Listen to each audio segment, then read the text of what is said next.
going worldwide. Dirty Water. I love that Dirty Water TV. Love that Dirty Water TV. I love that Dirty Water.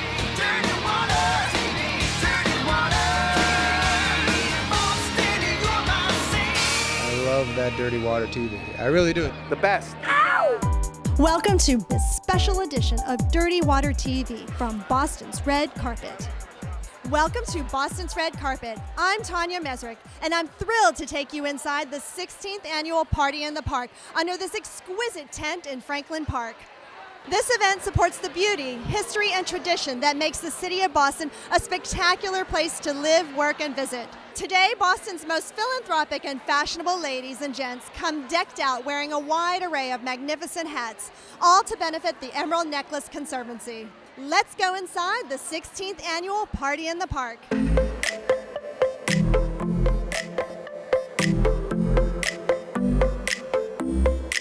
The Emerald Necklace is such a gift to this city, and it's so wonderful to remind people here today of the 1,100 acres of parkland and all of the wonderful things that the park supports and the education and the advocacy that this organization does. I'm really proud of the way the Emerald Necklace Conservancy has continued to evolve with the way people use parks today. The recent Fog X Flow exhibition is a really good example. It's a really good example of art in the landscape, and we showcase the work of Fujiko Nakaya, and it drew a much broader audience to the Emerald Necklace Parks, and I think gained us a few new fans. What success story do you want to share with us that PIP has had for the parks in Boston? I think creating awareness of how much money it takes to maintain an urban park. Lots of people look at grasslands and beautiful areas of the city and think, well, it's just mowing the lawn. But actually feeding the trees, pruning the trees, maintaining the gardens is so costly, and the city coffers are low. And this event has done a tremendous amount. We're so lucky in Boston to have this wonderful green space, and especially with the long winters that Mother Nature brings us, it just makes you that much more appreciative. I am so impressed with what Boston has to offer in terms of their park system that I can't wait to get out there and see it for myself and learn all of the wonderfully innovative things you guys are doing. As you can imagine, the attire at today's event is impressive, and there's no denying that the hats are the focus of attention. Let's go check out some of the best dressed guests on the green carpet.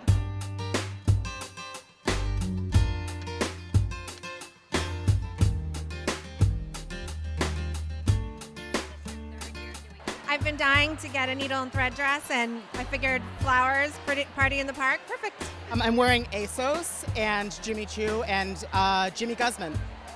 Jimmy's so talented. All the Jimmys. You got all the Jimmys. All the Jimmys. You look stunning today. Who makes your hat? I made my hat. I designed it. Can you make mine next year? Absolutely. You can come to my office and I can take an impression of your head and I can make your hat. Zoe, you look pretty in pink. What was your inspiration for your outfit? You know, Party in the Park, it's been such a cold winter here, and I thought, wow, we need a little bit of fun in the gray, so bright pink as much as you can make it. I love this little bonnet. Tell me about it. I made it yesterday while the kids were at school. This is just a hat I, just had laying around, and I just stuck some flowers on it. Emma, what was your inspiration for your fascinating? I think just like the butterflies for spring. So, yeah. Sabra, who are you wearing? This is fabulous. Thank you. It's Carolina Herrera, and the jewelry is by Tiffany's. And hatless today.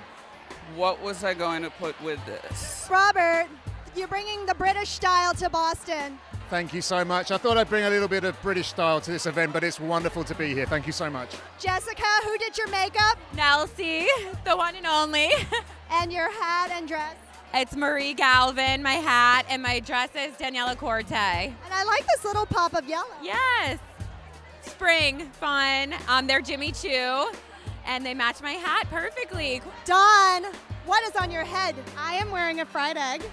It's a designer from Tel Aviv. His name is Mayor Zabar, and he brings whimsy to everything, and I like to bring whimsy to things as well. Oh, you look smashing. You brought the sun.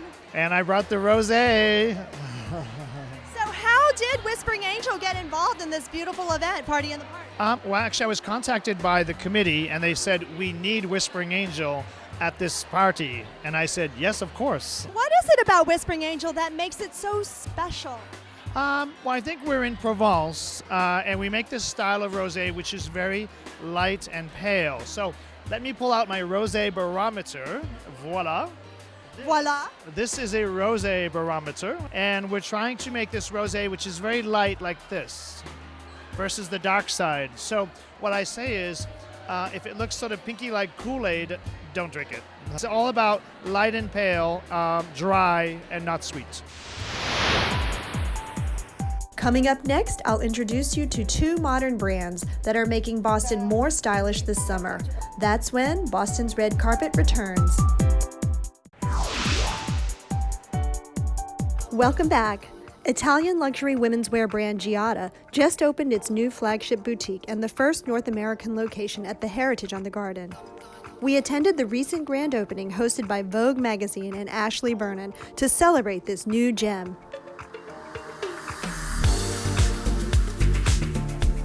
Our vision was to establish a world-class shopping venue in the city that really rivaled Newbury Street. And in the day, there was nothing here. And so there was a McDonald's in this location. But once we got Hermes, the rest followed. And it really has been terrific. And Giada is just an extension of that. With its sophisticated simplicity, the Giada silhouette embodies elegant refinement that conveys a feeling of harmony and sensuality via pure cuts, precious materials, and a distinctive color palette. Giada stands for timeless, painstakingly edited designs in a progressive mix of subtle neutrals. Tell me a little bit about the color palette. The color is really sophisticated and also understated as a Giada taste and sensibility. It's about the cream, apricot, beige, and the different shades of gray. I really see this fitting in with the Boston woman beautifully. And the Boston woman also appreciates construction. Tell us about your construction process. Giada is about architecture, architectural shape, but in a very soft way. That's why we chose very specific fabric, all made in Italy, like cashmere, wool and silk, and we did very specific manufacturing, especially the double work that usually is done for coats. And we did also for very light fabric like silk. Ivan, how do you see Giada influencing the American market? Well, I think it's an amazing brand, and it's about luxury and about a really important customer that understands fashion and understands the heritage. And I think Americans really appreciate heritage and they appreciate quality, and that's two things Giada has. And what's your favorite piece in the collection thus far? There is a black suit over there that I am adoring. It's structured, it's sophisticated, sexy is what I would like to call it. The grand opening of Giada at the Heritage on the Garden reflects the Boston sophisticated woman, the exact woman that attends the party in the park. From Italian luxury women's wear to looking chic at summer concerts, let me introduce you to the Fly. Always seen and never hidden. Stylish and stadium approved, the Fly's handbags make the perfect concert staple.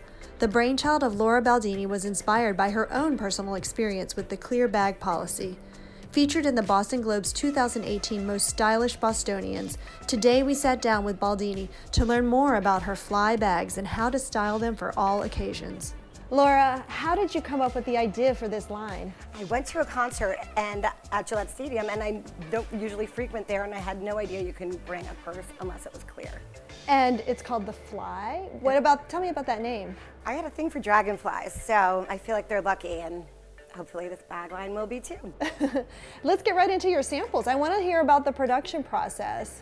It's interesting. So we started with the idea of doing 3 bags, and they've all got to be 12 by 6 by 12 maximum. And we see the beautiful logo, the dragonfly. Yep, and then on this one, you can tell that it's engraved on the rose gold. But as we progressed a little bit, the tote has them lasered on instead. Oh, I see, okay. And all these little fine details. Exactly. So if we were going to style this bag, you know, what would you wear to a stadium game or game day? And, you know, what kind of outfit would you put with this? Probably something for a game, something casual, white jeans, some cute shirt, and my little tote. And then let's get to this one. I love this stuff. I love this one too. So this is the clutch, or you can do a crossbody also. How would you style this? This looks like a date night kind of bag. I would wear a cute little dress or a jeans and a top and throw it right over my shoulder. So Laura, what do we put in our daytime bag? We know how to style it. What do we put? What's in our daytime bag? Definitely sunglasses, right? My phone, probably a little bit of sunscreen, some lip gloss, my keys, and a wallet. And that's it. And then for our clutch, for our date night, our nighttime concerts, we know how to style these. What are we putting inside of these bags? We probably won't need our sunglasses, so that's one less thing to try to squeeze in here. A little pouch with some lipsticks and Visine, just in case, and maybe a pressed powder, my phone, and a small wallet.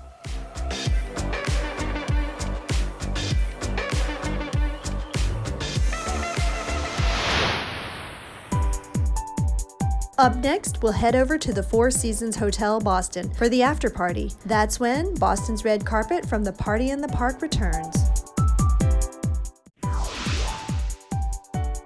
Welcome back to Boston's Red Carpet. I'm Tanya Mesrick from the 16th annual Party in the Park. Almost as legendary as the event itself is the after party that gives attendees the chance to continue the celebration well into the early evening at one of Boston's most iconic locations, the Four Seasons Hotel Boston. Just when you think they can't outdo themselves, they outdo themselves. It's amazing. Such an incredible cause. Everything about it is just so fun.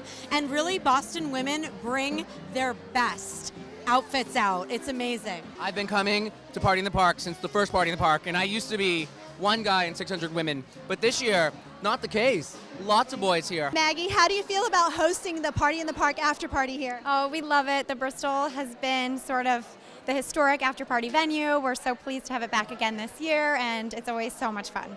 Yes, and I see Paul over there with his magnum of rosé. Oh my God, I love it. I know we have Whispering Angel in the lobby. There's a special menu in the Bristol, so it's just a really fun day, and we love it. We love Party in the Park. Today will be literally rosé all day. Paul, you've got your baby. We're at the Whispering Angel after party.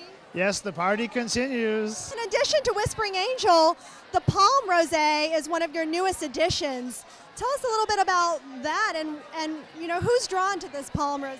We created the Palm Rosé last season, and essentially it was for the Generation Z. So this new generation, to teach them what true rosé from Provence is. So it's a little bit more approachable and accessible than Whispering Angel. Very colorful label with a screw cap, but it's a perfect tool to educate this new generation. What do you think about the idea of rosé for a summer wine only? I feel like we're starting to sip rosé at any time of year. Yes, it's slowly changing. My new tagline is Rosé 365. If you think about it, you drink white wine in the winter, yes. You drink champagne in the winter, yes. So what is the difference? Why can't you drink rosé in the winter? It's just very refreshing. And you need something refreshing after lifting this heavy magnum. How heavy is that? Well, it's actually a little bigger than a Magnum. Oh, it's bigger. Yes. This is a 6-liter. It's called a Methuselah. This is actually 8 bottles of Whispering Angel. And we're going to open this now with all the ladies and drink this 8-liter bottle. Thank you so much, Paul.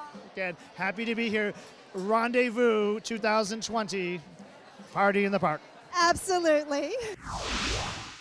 The Four Seasons hosts the after party for the Party in the Park, as well as some spectacular residences. We're going to meet up with Stacy Alcorn and learn how to stage your apartment and get it ready for the spring and summer markets. I'm really thrilled to learn about why and how we stage apartments. Why do people need to stage their apartments when deciding to show them? So what we tell people is Because you live in the property and you see it every day, sometimes you just don't see what a new outsider coming in would see in the property. Also, statistically, homes that are staged get 2 to 5% more in price than a home that is not staged. Wow, that's a large percentage. Yes. It's almost the same as a broker's fee, correct? Exactly. So one of the things we say is if you want to easily avoid the broker fee by just having your home staged, you make up anything you would have paid your broker for the transaction. What are some of the most important spaces in the unit? So one of the big ones, of course, is the kitchen. It's a very personal space for people. So we want to make sure that our sellers make it as impersonal as possible, remove as much as possible from the kitchen. You want these counters to be sparkling clean, empty, so that the next buyer of the property can come in and picture the home the way they want it. And now we're in the master bedroom. What are some of the important things that you can do to get an apartment ready in the master bedroom? So one simple thing is just clean off everything, personal photos, books, any knickknacks you might have in the room. Just kind of box it up, put it into a drawer, make it clean. And then if you don't have the budget to hire a stager or you're not ready to take that plunge, are there any other simple fixes you can do for the bedroom?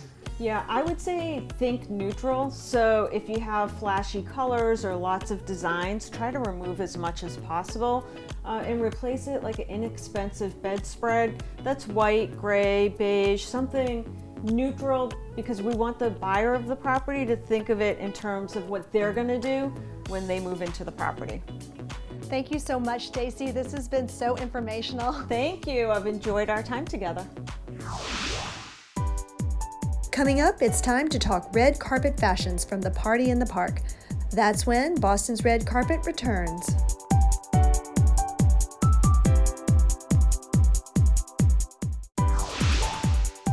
Thrilled to have you here, Abby Billigos, Boston Magazine style editor, and Catherine Veritek. We're gonna dish about the BRC top looks from Party in the Park. So exciting. Ladies, we saw lots of black and white on the green carpet this year. Julie Gordon, she's on the host committee, and she was looking stunning in her large cartwheel hat. Kate Middleton often rocks this hat. It's such a showstopper for any event. Yes. And those hats were made popular in the 1910s and 1940s, and they really made a comeback. Laura Baldini is also on the committee. I love Laura. Me too. And she was wearing a Joshua Weber Fascinator and a dress by Jason Wu. Her Fascinator was actually live Phalaenopsis orchids. It was fascinating. And fascinator actually comes from a term because in the 1600s in Europe, the ladies would fasten a little piece of lace to their heads. I didn't know that. Andrew Pham, he took a risk wearing all white, all Dior, and he was wearing a fedora, which was made popular in the Prohibition era in the 20s. It seems counterintuitive, but to store a fedora, you actually fold them. But the fedora is also, it works for both men and women, so it's classic. You can't go wrong with things like that. And also in the black and white trend, we have Rachel Summers in a soigné hat and along with an Alexi dress. I love the movement of the feathers that she wore with this hat. It just made everything come alive. Totally, and I love dark hair looks really good with a brightly colored feather like that because it just really pops. And I love how she had that netting over her face so it was like even more sexy. Sophia Ostrower was wearing an Arturo Rios hat and a Zimmerman dress in red polka dots. A whimsical hat like this is always so fun at Party in the Park. And actually Arturo Rios definitely knows his whimsy. He has made hats for J-Lo, Gaga, and Rihanna. He's an LA hat designer. He knows how to combine vintage with modern creations. And birds and nature. I mean, it's a nature event or outside. They're completely welcome. Here we have Irina Aguirre, and she was in Marie Galvin. Marie's been designing hats for the ladies of Boston for over 20 years. She's so great, and I think this was from her derby collection. With a headpiece like this, though, I'm wondering how many pins did she physically need to hold her hair together, because you need so many. Totally. You have to like do the tease, the back comb, spray it into place. And a little bit of dirty hair, a little day-old hair actually holds the fascinators in better. I mean, yeah. And Jonathan Soroff falls under our floral category. He was wearing a fedora by John Sonnen Privé. And he did this really fun DIY thing where he glued baby's breath all around the rim of it. It was very 80s. He's amazing. He is like the ducky in Pretty in Pink, except he's Pretty in Pink in his monochrome blue suit. He just does it right. Jessica Slater is always on trend. She had a beautiful yellow Fascinator by Marie Galvin, and yellow was the hot color at the Kentucky Derby this year. And she did it right. She knew to wear it on the right side, which is etiquette. I believe that comes from the royal family. And Ashley is wearing her own design. She's from Soigné, which means to dress very elegantly. I loved this piece. She actually uses her own vintage findings to create these like really oversized, sexy hats. She's an NFL cheerleader. She knows what's going to make the cameras pop. And so the winner of the BRC top look was Jessica Slater. Of course! She nailed it with that yellow hat. The yellow is the color of the season for the Kentucky Derby and I guess for PIP. Yeah. But she brought it in. She brought the fun with the hat and the shoes. But we did have that classic look I too. know. We also love Julie Gordon. Yes. Julie Gordon was an honorable mention. But you can't go wrong with anybody. No, it's so Truly, true. I mean, this event raised so much money for such a wonderful cause, and everybody wore their best. It's always so fun. Yes. Yeah. It's the Super Bowl of ladies fashion in Boston. So true. Cheers. Another episode of BRC has come to a close. Thank you, Catherine, and thank you, Abby. Thank you. And we want to say a big thank you to our sponsors, the Heritage on the Garden, the Four Seasons Hotel Boston, The Fly, and our media sponsor, Boston Magazine. I'm Tanya Mesrick, and we'll see you next time on Boston's Red Carpet.